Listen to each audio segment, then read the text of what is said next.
Well, hello everyone. Whether you are watching us online or listening to us on podcasts, we are certainly glad to have you here with us. We're continually talking about, and I think this will be the last episode on it, on marriage. And I found an article a couple of months ago that talked about if you are moving progressively in age with your partner and have been married for a while, here are 12 things to look at to really make sure your marriage is headed in the right direction and to go deeper. And so out of that, we're on the last 3. What? So if you've missed the other ones, go back, take a listen Yeah. to it, and come back and check up on us. But number 10 is, how many interests do you share? What activities do your partner share in your free time? Or is it mostly tag team childcare? With one of you cycling on your free day while the other one does something else with their free day.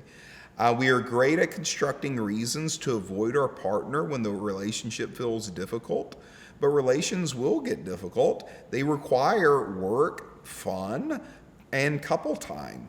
One partner might be the social secretary for both. But if the other is passive, I'd ask, has it always been this way or did it become so? Try new things, plan something you want to do together. How many interests do you share together? Ooh. You know, it's really cool because you and I have a lot of interests. It's true. But I can remember early on in marriage, there are 2 subjects that I knew it will be beneficial to me in our marriage if I can start enjoying them. The first was being a big fan of watching baseball. It was something that you genuinely enjoyed, the Red Sox. The love for that came from your dad and him giving you that card as a child. So that was something that was a core form of joy for you. And so I was like, I've got to learn the game of baseball, and I need to learn how to sit here for 10 and a half hours to watch this game and enjoy it. No, but that was one of the first things that we really worked on. And then the second was coffee. Yeah. You, Hope, and Ryan loved drinking coffee together. I forgot about that. I was like, if I'm That you going to didn't like fit it. in, I've got to figure this thing out. So Hope got me in on like the Sugar-free. tea lemonade or something at Starbucks. Uh-huh. And then like the sugar-free hazelnut creamer with a touch of coffee. But I eased into it, and now, isn't it It's so a funny? fabric of our relationship. That's Like, a great that's point. a big point of difference. But I knew that was such a big interest of yours Yeah. that I really wanted to learn how to fit into that. Yep. And not despise it, because I didn't like it, but I knew that you genuinely enjoyed it. Yeah. It was a healthy thing for you to enjoy, so how can I immerse myself into that? No, I love that. And, with the sports thing, that really has boosted our intimacy. Yeah. Because it excites me when I see this is not just something you tolerate, but Yeah. something that you actually learn to enjoy. Like, Yes. that's super cool. And then, same thing with the coffee thing. I think even this year when we look at it, well, even going back towards last year, us cooking together. Yes. And cooking, Yeah. learning how to cook and that type of thing together. You already knew, me learning how to cook. But that was, a booster intimacy Yeah. and something that we're fighting for. And as our kids age, we've learned to do this on purpose because of what we talked about last week of we've kind of seen our kids getting older. And it's like, we need points of connection. And so cooking, taking walks together, and then bicycling together, Yes. which it was a fun addition and thankful. Hilarious. It's getting warm enough for us to be able to do that. Can you tell everyone about your bicycle incident real quick? God. It's my dream. Bicycling was my dream. Yeah. And he got a So bike too. last May, we went on a vacation as a family, and she expressed how much she enjoyed bicycling. Well, I haven't bicycled since I was a child, and so I'm like, well, go buy some bicycles. So I came home and just bought some bicycles and thought that would be a fun activity for us. So I invested in them. We got good bicycles. Well, when when our kids saw our bicycles, they're like, we want a bicycle. I'm like, okay. but they wrecked our bicycles, like badly wrecked our bicycles. And like the cost to fix them was about as much as the bicycles themselves. And so I'm like, I'm gonna buy y'all's own bicycle. And so I go into the bicycle shop and I'm like, I need a bike that is like indestructible. Like, show me a bike that is sturdy, good for kids. And so he showed me kind of this mountain bike, had bigger tires on it that could also go on the road. The frame is very thick and that type of thing, but it's made for off-roading. It's got like shocks that you can lock in place if you're going on the road, but then undo if you're going off-road. And so one day I'm like, I want to ride that bike. Like, so instead of the kids riding my bike, I'm like, I want to ride the kids' bike. It's a completely different bike than mine. And so I'm going through and like that kind of thing, going through the neighborhood. Is that what you look like on a bike? I don't know. Part of the problem. So anyway, I'm going through the neighborhood and I see a trail and I'm like, wow. So they're in the neighborhood. They're like tearing out some parts to build some new homes. And so they created all these hills and like all these types of things that they're kind of clearing out, but there's no trees on it. It's just dirt. I'm like, this is perfect for this bike. And so I'm having a blast, like going up and down these hills and pedaling away. And I got like tractors around me while this is going on. I'm like, but this is my land too, fellas. Like all these kinds of things. And I see this hill I'm going down, and I'm coming down the hill. And what I did not see is there's a boulder stuck in the ground. And my tire hit it. And children, I was not wearing a helmet. My tire hits it. I literally flipped. Like my head went where my feet were. And the bike fell on top of me. Thankfully, in the air, I rolled like this, where it hit my shoulder instead of my head. And I literally bent the bike, like the frame bent. And that type of thing. And it's one of those moments where like time changed suddenly. And I get up and I'm like dazed, confused, maybe a little concussed.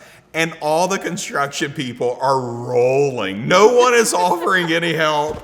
They're just rolling. I'm like, surely somebody got this on camera. So I wave and I walk my bike. You limped your bike Walk home. my bike back home. And now I'm like, okay, anytime I'm going off road and I'm wearing a helmet. So we found a new hobby. Yeah, so I'm done biking now. Temporarily. And then this year for a shared activity is you really expressed to me, I saw in working out with my children that I got close to them. Like sharing that activity with them, I got close to them.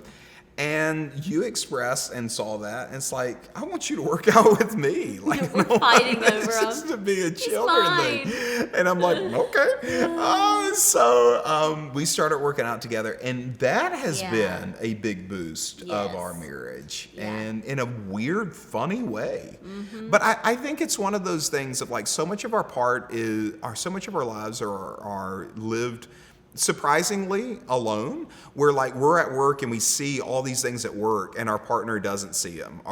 They're working at this job, I'm working at this one, and we're both filtering these things and that type of thing. And so you can catch up on it, but it's different when you're sharing the same thing of like, remember that time we were bicycling together? It creates a deeper memory in that type of thing. And so I think even something as simple as working out can create intimacy, because it's like, that was a hard workout today. It's like, yeah, it was. We did it. And you're able to talk about it and share it. And it's something that you enjoyed and had together, which is powerful. Because I feel like when you're connecting over something, your heart is open also at the same time. Right. So it really does open your heart to enjoy that thing together. Yes. So not to minimize that. Indeed. Number 11, do you complain to your friends about your spouse? Do you vent to them? Is there frequent conversation about what they're doing wrong? If it is the case, you're addressing the wrong audience. Mercy. Wait, will you read that again? If that is the case, you're addressing the wrong audience. Meaning, like, you shouldn't be telling your friends your spouse's fault. Like, talk to your spouse about it. Like it's this is not something that you should just, blast You your also shouldn't spouse have with. friends that would let you Yes, blast your spouse. without pointing you back towards Yeah. Scripture and pointing you Yeah. back towards what you complain about, you lose grace for, what you're Yeah. unthankful Yeah. for, you're in danger of losing. Yes. Mic drop. That's what he just did. What you complain about, Yep. you'll lose grace for. Yeah. What you're unthankful for, you're in danger of losing. Yes. My goodness. And out of that, I think it's easy when we go through tough times to talk about it. And we want sympathy. We want feedback. We want people to see our side. We want people to agree with us. We want people to tell us we're right. We want to be validated. And so that when we go through a tough time or there is a disagreement in marriage, it's like I want my buddies or my friends to come and see my side and join up with my point. But it's not bringing any resolution, and it's certainly not bringing greater feeding intimacy it. with my spouse. Yeah. Like it is feeding The resentment. resentment. Yeah. Feeding resentment. Yeah. And I mean, get that frustration out there in the open with all your friends. I hope that's good enough, because it's not going to heal anything. It's only going to air your dirty laundry or your spouse's dirty laundry. And I hope that that's good enough for you, because that is the only thing that'll come from it. Now, there's sometimes where maybe you have something that you need help with, counsel. And if you go to counsel Yes. with something totally different, But that's a good counseling thing. is not validation. No. Counseling is to I bring need help. health and to Yeah. bring back togetherness and to bring Yes. resolution. Absolutely. But I think I could hook everyone I've ever talked to up to a lie detector and say, have I ever said anything ugly about my husband? Because I would only want the very best for you. Well, and I think that goes back to the point of oftentimes we don't feel comfortable in the context of marriage talking about what is Yeah. wrong in a healthy way. And if you have that and you're able to resolve that, there's no need to true. talk and tell everybody else Yeah. what's wrong or what's not happening. Yeah.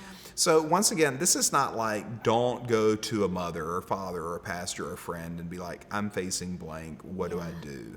Like, no, we need wise counsel. But wise counsel is always leading us back to resolution. What this is talking about is like, don't go bashing your spouse to everybody. Like, Yes. your spouse should not be the butt of a joke. Yeah. Your spouse should not be the topic of conversation about how big of an idiot he is or how irresponsible she is or like any of these types of things. It will feed resentment in your heart. And I'm never more like the devil than when I'm accusing and when I'm coming and bringing out someone's flaws and failures. And I'm never more like Christ when I'm covering them.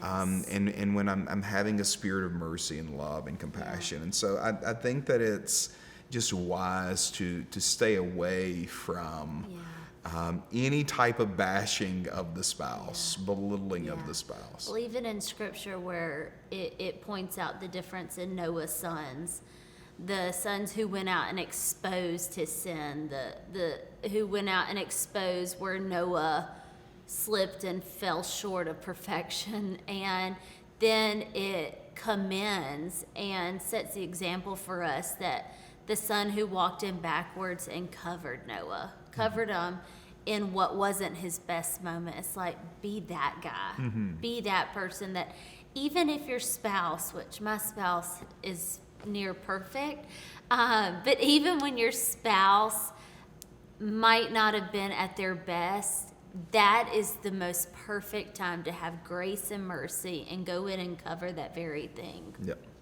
for sure. Point number 12, and this one seems to me a little repetitive, so we don't have to maybe major on it because I think we even just kind of hit it, a little bit of it just then. But 12, are there subjects you just don't talk about? If you can't talk freely, that's a recipe for isolation. I'm not suggesting blunt confrontation. It means honing our ability for emotional attunement not mind reading, but paying close attention, sensing when something's up, and knowing when to probe a subject a little deeper or leave it alone.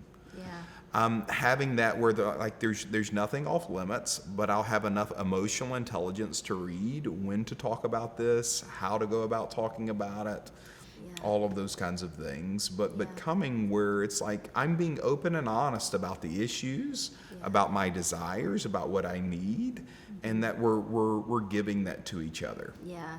And I just think it simply summed up as your approach when having the conversations, big or small. It's what is your heart behind it? And two, you can say the same thing, but it mean two different things. And a lot of it has to do with your tone of voice. How do you come into subjects you talk about? Is it from a place of anger, or is it from a place of, hey, we need to get on the same page here? And I think that's coming to a place of humility as well. Well, and this is something that I've learned in marriage. And when I have an issue, I don't want to come to being like, I've got an issue. Right. And come and fight over my point. Right. What I want to fight for is connection. Yes. Resolve. And to have intimacy with you. And so for me to be like, hey, you need to fix this, immediately is going to put up a wall, defensive, and then okay, you want to talk about something we need to fix? Let me tell you what you need to fix. But if you come and say, hey, I've noticed there's something coming between me and you. Mm-hmm. And this is an issue that I feel like is blocking the intimacy I want to share with you. Can we talk about it? And it could be later or maybe not, but someday, let's talk about it. And if I approach the issue from this issue, the reason why I want to talk about it is not to blame you or not to accuse you or not to tell you you're doing something wrong. I want to talk about this issue because I want great intimacy with you. Yeah. And I feel like that this thing is becoming something that is blocking that. Mm-hmm. And so let's talk about it. Yeah. And to kind of wade into that of when you do blank, it makes me feel blank. Yeah. When this is happening here, it makes me sense this way, and I don't want to feel this way because I want intimacy with you. Yeah. So when you have conversations like that and you learn communication like that I care more about the relationship than I do about the issue. Yes. I'm going to fight more for togetherness than I am going to fight for my point. Right. I'm not fighting for my point. If you're fighting for your point, you are literally losing in life. Yes, losing the relationship. Yeah. Stop fighting for your point and fight for the relationship. Yeah. And your spouse will feel the difference. Yes. And as soon as they feel that difference, that God instinct in them to be a helpmate kicks in. That's good. And they'll see, I can help you with this. Yes, let me help, and that type of thing. Instead of you're accusing me of all this. Think about all the stuff you do. Right. That kind of thing. One thing, and I know we need to close, but in a marriage series we did together, a marriage message years ago, you said, all right, so everyone says you're right, but no one's talking to you no one anymore. Likes you. Yeah. You proved your point, and no one wants to be in the room with you. Congratulations. I hope you enjoyed that victory. Yeah. Oh, so good. Enjoy being lonely. Oh, yes. On that note, I love talking about this subject with you. Let's do it more often. You're my favorite human. Oh, you're my favorite human. Oh, we should get together and have children. Name them Emery's and Boston and Ben. Whenever we are on the same wavelength, we'll say the same exact thing at the same time. It's we should get married and have 3 kids, Avery's, Boston, and Ben. That's true. So good. Well, we love you guys. It has been a joy to do coffee time with you. Until next time. Until next time. Bye-bye.